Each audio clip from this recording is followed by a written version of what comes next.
আসসালামু আলাইকুম ওয়া রাহমাতুল্লাহি ওয়া বারাকাতুহু। সম্মানিত হাজিরিন, আপনারা কেমন আছেন? আশা করছি অনেক ভালো আছেন, সুস্থ আছেন। আজকের আয়াতে কুতুব সম্পর্কে আমাদের ১০ নম্বর পর্ব এবং শেষ পর্ব। আজকের আমরা আয়াতে কুতুবের পর্ব শেষ করব ইনশাআল্লাহ। আগামীতে আমরা নতুন করে আবার পর্ব নিয়ে হাজির হব ইনশাআল্লাহ।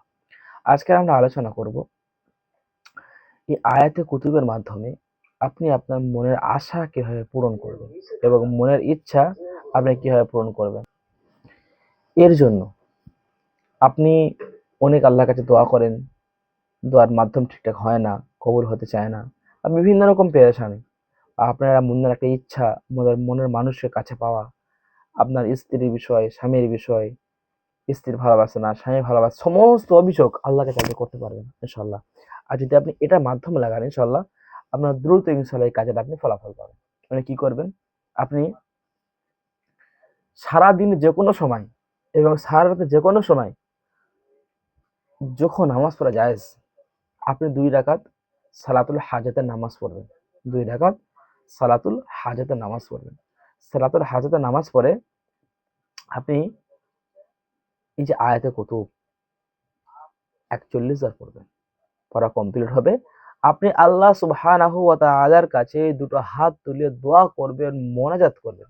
ইনশাআল্লাহ আপনি যা চাইবেন তাই পাবেন। আপনার মনের যা ইচ্ছা আপনার রবকে আপনি বলেন। আপনার আ আর্থিক সমস্যা, আপনার বাড়িতে খাওয়া-দাওয়া হচ্ছে না, আপনার বাচ্চার সমস্যা, বাচ্চাকে হাফেজ তৈরি করতে চান, আপনার বাচ্চাকে ডাক্তার তৈরি করতে চান, মাস্টার তৈরি করতে চান, লেখালেখা তৈরি করতে চান। আপনি যাই করেন না কেন, আপনি আল্লাহর কাছে ২ হাত তুলে বলেন। আপনি এই আমলটা মাত্র ২১ দিন করেন। ইনশাআল্লাহ আপনার রেজাল্ট আপনি হাতে নাতে ইনশাআল্লাহ প্রমাণ পেয়ে যাবেন। আপনার শারীরিক সমস্যা আল্লাহর কাছে বলেন। ইনশাআল্লাহ আপনি আমলটা করেন। ইনশাআল্লাহ আপনি প্রচুর থেকে প্রচুর পরিমাণে ইনশাআল্লাহ সাফল্যবান হবেন।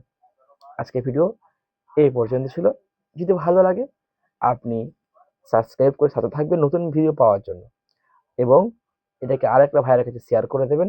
সেও আমল করলে আপনিও সৎকায় জারিয়ে কিন্তু সব পাবেন। আজকের ভিডিও পর্যন্ত ছিল। সকালে ভালো থাকুন। আসসালামু আলাইকুম ওয়া রাহমাতুল্লাহি ওয়া বারাকাতুহু।